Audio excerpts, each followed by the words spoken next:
Bulletin देख रहे हैं आप और मैं हूं आपके साथ नेहा दुबे। मुख्यमंत्री त्रिवेंद्र सिंह रावत ने मुख्यमंत्री आवास में कैबिनेट मंत्री मदन कौशिक की उपस्थिति में शहरी विकास आवास से संबंधित विभागों की गहनता से समीक्षा की। उन्होंने शहरी विकास और आवास से संबंधित राज्य और केंद्र शोषित परियोजनाओं के माध्यम से संचालित विभिन्न योजनाओं के प्रभावी क्रियान्वयन के निर्देश दिए। उन्होंने कहा कि योजनाओं का समय पर क्रियान्वयन होने से उनका लाभ लाभार्थियों को समय पर उपलब्ध होने के साथ ही योजना की लागत में भी अनावश्यक वृद्धि नहीं होती है।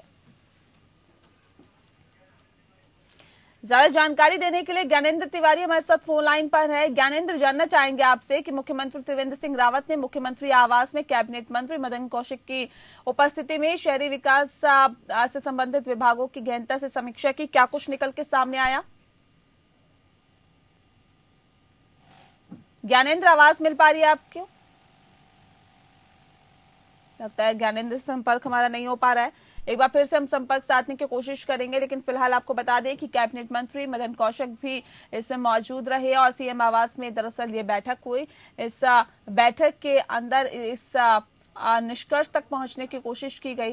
दरअसल बताया भी जा रहा है कि संबंधित विभागों की गहनता से समीक्षा की गई। उन्होंने शहरी विकास और आवास से संबंधित राज्य और केंद्र शोषित योजनाओं के माध्यम से संचालित विभिन्न योजनाओं के प्रभावी क्रियान्वयन के निर्देश भी दिए। उन्होंने कहा कि योजनाओं का समय पर क्रियान्वयन होने से उसका लाभ लाभार्थियों को समय पर उपलब्ध होने के साथ ही योजनाओं की लागत में भी अनावश्यक वृद्धि नहीं होती।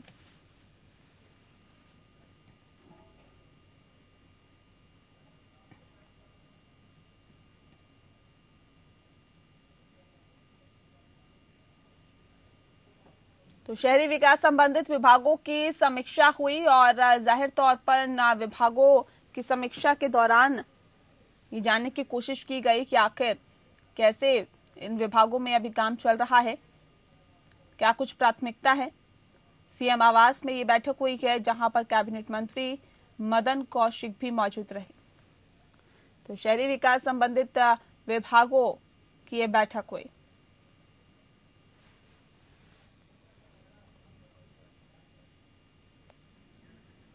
और ज्ञानेंद्र तिवारी एक बार फिर से हमारे संवाददाता फोन लाइन पे जुड़ गए हैं। ज्ञानेंद्र, जानना चाहेंगे सीएम आवास में बैठक हुई, क्या कुछ निष्कर्ष निकल के सामने आया?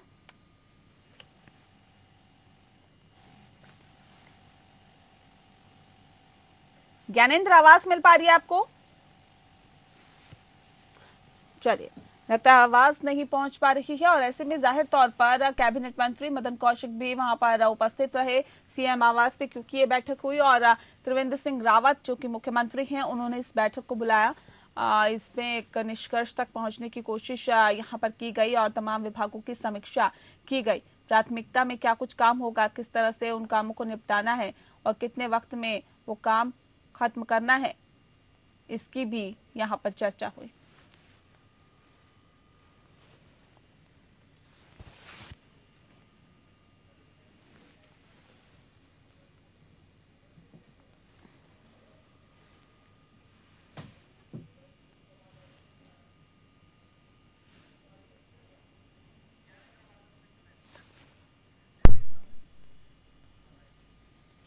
चलिए, एक बार फिर से ज्ञानेंद्र ज्यादा जानकारी देने के लिए फोन लाइन पे जुड़ गए हैं।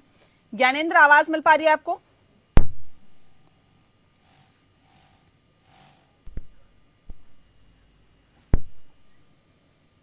मुख्य सचिव ओम प्रकाश ने बताया कि एनजीटी ने जारी आदेशों में प्रत्येक जनपद में पर्यावरण से संबंधित एक समिति गठित की जाएगी और जिन राज्यों में गंगा बहती है उन राज्यों में मुख्य सचिव की अध्यक्षता में एक पर्यावरण सेल होगा। उन्होंने बताया कि उत्तराखंड में पर्यावरण सेल का गठन किया जा चुका है। उन्होंने बताया कि गंगोत्री से ऋषिकेश तक का पानी पीने योग्य है और ऋषिकेश से हरिद्वार से आगे जहां तक राज्य की सीमा है वहां तक का पानी नहाने योग्य है। उन्होंने कहा कि सरकार प्रयास कर रही है कि हरिद्वार में आयोजित होने वाले कुंभ मेले तक पानी शुद्ध बना रहे। मुख्य सचिव ने बताया कि राज्य में 32 सीवर ट्रीटमेंट प्लांट बनने थे, जिनमें से 29 बनकर तैयार हो चुके हैं और फंक्शनल हो चुके हैं। आदेश किए थे पहले कि प्रत्येक जो जनपद है वहाँ पर एक कमेटी होगी इन्वायरमेंट रिलेटेड, और जो गंगा जहाँ बहती है स्टेट्स में, खास तौर पे मुख्य सचिव की अध्यक्षता में एक पर्यावरण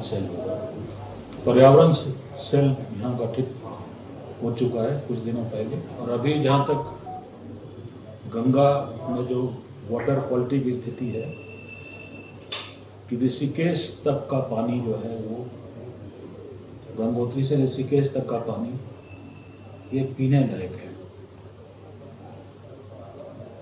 और ऋषिकेश से हरिद्वार के आगे तक जहाँ तक राज्य की सीमा है वहाँ का पानी नहाने लायक है।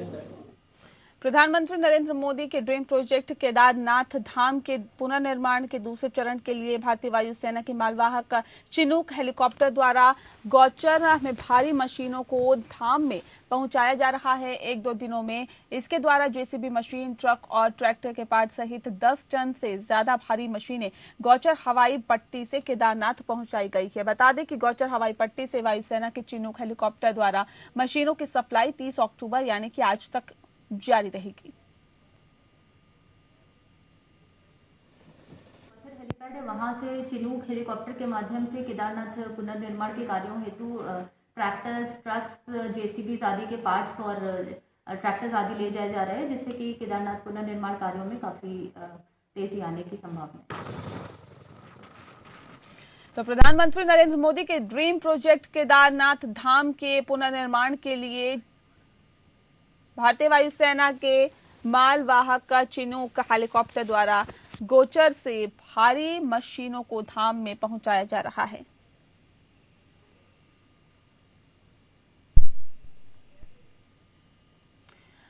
तो एक दो दिनों में इसके द्वारा जेसीबी मशीन, ट्रक और ट्रैक्टर के पार्ट्स भी पहुंचाए जाएंगे। इसके साथ ही 10 टन और अधिक मशीनें गौचर हवाई पट्टी से केदारनाथ पहुंचाई जाएगी। चमोली से ज्यादा जानकारी देने के लिए संदीप हमारे संवाददाता फोन लाइन पर जुड़ गए हैं। संदीप, आपसे जानना चाहेंगे, तमाम जो सामान है वो पहुंचाने का सिलसिला लगातार जारी है, क्या कुछ ताजा अपडेट मिल पा रहे हैं आपको?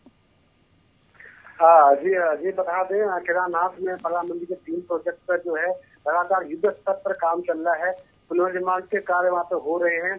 आजकल जो है गौचर हवाई पट्टी से केदारनाथ के लिए जो है मशीनें, ट्रक और ट्रैक्टर के पार्ट जो है केदारनाथ धाम पहुंचाए जा रहे हैं।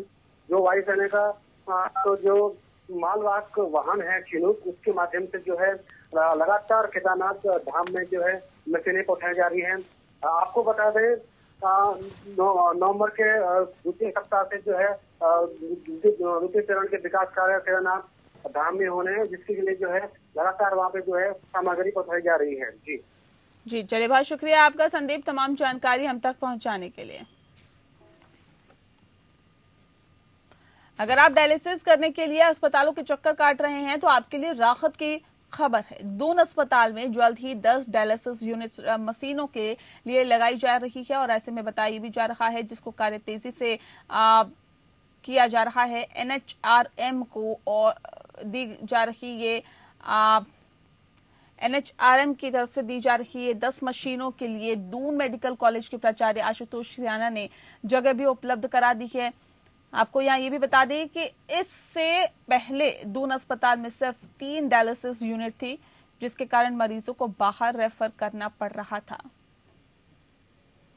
देखिए, डायलिसिस यूनिट दून अस्पताल में करीब 2005 से चल रही है और इसकी शुरुआत भी मैंने की थी। हमारे पास उस समय 2 मशीन थी, अभी मशीन हमारे पास 3 मशीन है जो कि वर्किंग कंडीशन में है। लेकिन हमारे पेशेंट्स की जो नंबर हैं वो लगातार बढ़ते जा रहे हैं, तो इसलिए हम लोग को पेशेंट को रेफ़र करना पड़ा था बाहर। तो उस चक्कर में उसी वजह से हमने डिमांड की थी कि हमें 10 मशीन, मतलब कुछ मशीनें मिल जाएँ। तो NHM के थ्रू हमें 10 मशीन मिल रही हैं, नई मशीनें मिल रही हैं। तो उन 10 मशीनों के लिए हमारे को एक स्पेस की ज़रूरत भी थी, तो वो स्पेस हमारे को प्रिंसिपल साहब ने प्रोवाइड करवा दी है। तो उस पर अभी काम चल रहा है मॉडिफिकेशन का। उसकी मेरे को लगता है विदिन अ वीक ये सारा काम हो जाएगा, हमारी नई मशीन इंस्टॉल हो जाएंगी। रुद्रप्रयाग के विश्व प्रसिद्ध पर्यटक स्थल देवरिया ताल के आंचल में बसे सारी गांव में भगवती नंदा के आगमन पर पौराणिक बगड़वाल नृत्य मुख्य आकर्षण का केंद्र बना रहा। दरअसल जबकि पौराणिक जागरों के माध्यम से देर सायं तक भगवती नंदा की महिमा का गुणगान किया गया, जिसमें ग्रामीणों और ध्यानियों ने बढ़ चढ़कर भगवती नंदा का आशीर्वाद लिया। शुक्रवार को भगवती नंदा सारी गांव से विदा होकर अपने पूजा स्थल मक्को गांव में क्षेत्र के खुशहाली और जगत कल्याण के लिए तपस्यारत हो जाएंगे। दरअसल आज ब्रह्म मेला पर पुजारी रामचंद्र भट्ट ने पंचांग पूजन के तहत सभी देवी देवताओं का आह्वान किया।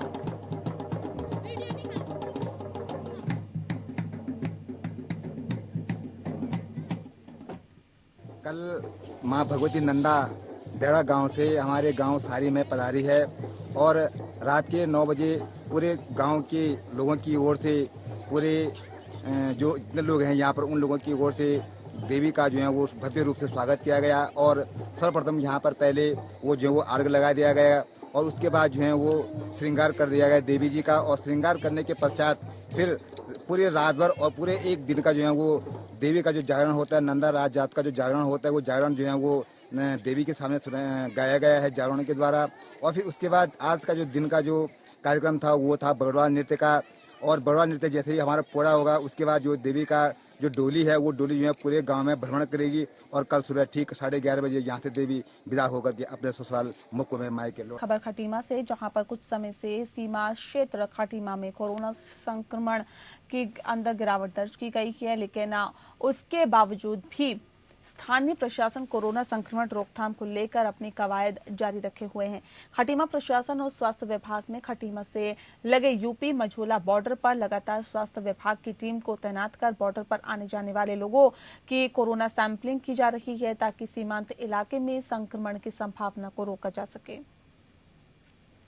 ये सरकार के आदेश है कि हर बॉर्डर से जो है 200 सैंपल का कलेक्शन करना है। जो दूरस्थ क्षेत्रों से खटीमा के रहने वाले हैं, जो खटीमा के आसपास के क्षेत्र हैं, उनकी RT-PCR की जांच हो रही है। वहीं मसूरी में पुलिस शहीद दिवस के मौके पर जवानों ने बैंड की धुन पर शहीदों को याद किया और निर्वहन के दौरान राष्ट्र के लिए शहीद पुलिस अधिकारियों और जवानों की याद में पुलिस शहीद दिवस मनाया जाएगा। और वहीं 31 अक्टूबर को राष्ट्रीय एकता दिवस मनाया जाएगा, जिसको लेकर उत्तराखंड पुलिस ने प्रदेश के अलग अलग कार्यक्रम आयोजित किए जा रहे हैं।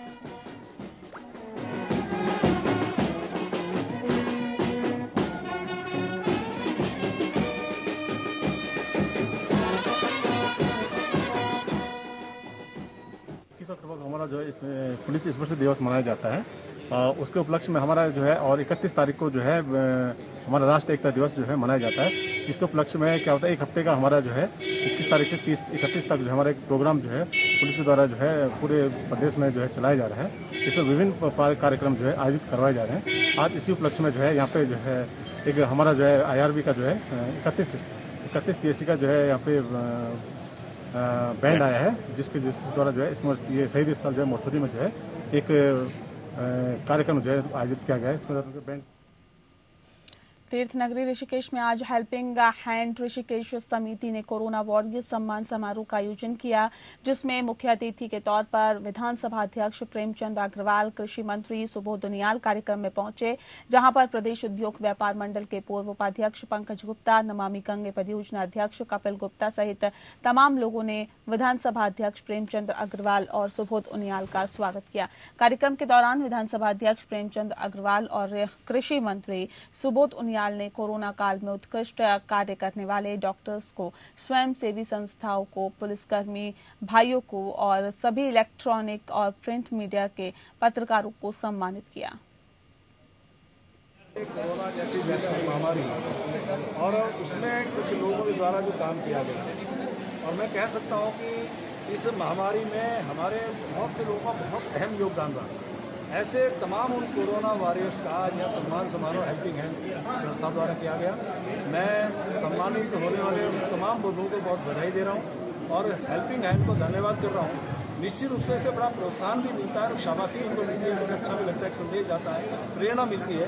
मैं तमाम कोरोना वॉरियर्स को बहुत बधाई दे रहा हूँ और मैं कहना चाहता हूँ कि अभी कोरोना ख़त्म नहीं हुआ है। इनके माध्यम से मैंने अपील की, मैं आपके माध्यम से भी अपील कर रहा हूँ कि सावधानी ही इसका इलाज है। सोशल डिस्टेंसिंग, मास्क लगा के हमें भी रहना है और साथ में हमें हाथ भी बार बार सैनिटाइज करने हैं। बीमारी की दवाई न हो, उस बीमारी से लड़ने के। और चलिए इसी के साथ यहाँ रुकेंगे एक ब्रेक के लिए, जल्द लौटेंगे।